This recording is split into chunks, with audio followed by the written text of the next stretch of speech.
नमो बुद्धाय दोस्तों, आज हम जानेंगे कि गौतम बुद्ध के कौन से 15 उपदेश जो आपका जीवन बदल सकते हैं। जो ये गौतम बुद्ध की जीवन पर आधारित है, इसमें कई महत्वपूर्ण विचार हैं, तो आइए जानते हैं। 1. जीवन का ध्यान रखना, अपने कार्यों और विचारों पर ध्यान देना। 2. दुख से मुक्ति, दुख के कारणों को समझकर उससे मुक्ति पाना। 3. साधना, ध्यान और तपस्या के माध्यम से अपने मन को शुद्ध करना। 4. अहिंसा, सभी जीवों के प्रति अहिंसा का पालन करना। 5. अनित्यता का ज्ञान, संसार में सब कुछ अनित्य है, इसलिए आसक्ति नहीं करनी चाहिए। 6. मित्रता और करुणा, सभी जीवों के प्रति सहानुभूति और मित्रता दिखाना। 7. उपकारी बनो, अन्यों की सहायता करने का प्रयास करना। 8. सत्य का पालन करना, हमेशा सत्य बोलना और सत्य के पथ पर चलना। 9. संयम, अपने मन, वाणी और काय का नियंत्रण करना। 10. आत्मविश्वास, अपने अपने क्षमताओं में विश्वास करना। 11. संतुष्टि, अपने जीवन के साथ संतुष्ट रहना। 12. धर्म का पालन, नैतिकता और धार्मिकता के मार्ग पर चलना। 13. बुद्धिमत्ता, बुद्धिमान और विवेकी बनना। 14. आत्मसंयम, अपने इच्छा शक्ति का नियंत्रण करना। 15. विमुक्ति, संसारिक बंधनों से मुक्त होकर निर्वाण की प्राप्ति करना। इस उपदेश पर आधारित एक कहानी।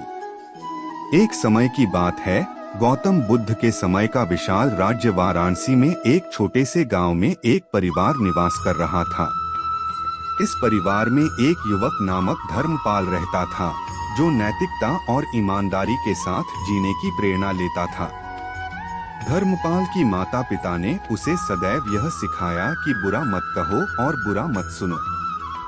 धर्मपाल ने यह सीख अपने जीवन में अपनाई और उसने हमेशा यह प्रयास किया कि उसके विचार और व्यवहार सदैव प्रेम और समझ के साथ हों। वह अपने गांव में अपने साथीजनों के बीच एक शांतिपूर्ण और सद्भावपूर्ण वातावरण बनाने के लिए समर्थ था। एक दिन धर्मपाल को गांव के बाहर गांव के बाजार में जाने की जरूरत पड़ी। वह जल्दी से अपने घर से निकल गया, लेकिन बाजार में पहुंचते ही उसने देखा कि वहां एक व्यक्ति अपने दुकान में बड़ी आवाज में अपने ग्राहकों को डांट रहा था। उसके व्यवहार से ग्राहकों को बहुत असहजता हो रही थी। धर्मपाल ने इसे देखा और उसका मन उदास हो गया। उसने उस व्यक्ति के पास जाकर पूछा, भगवान क्या हुआ? आप इतने गुस्से में क्यों हैं? क्या मैं कुछ मदद कर सकता हूँ?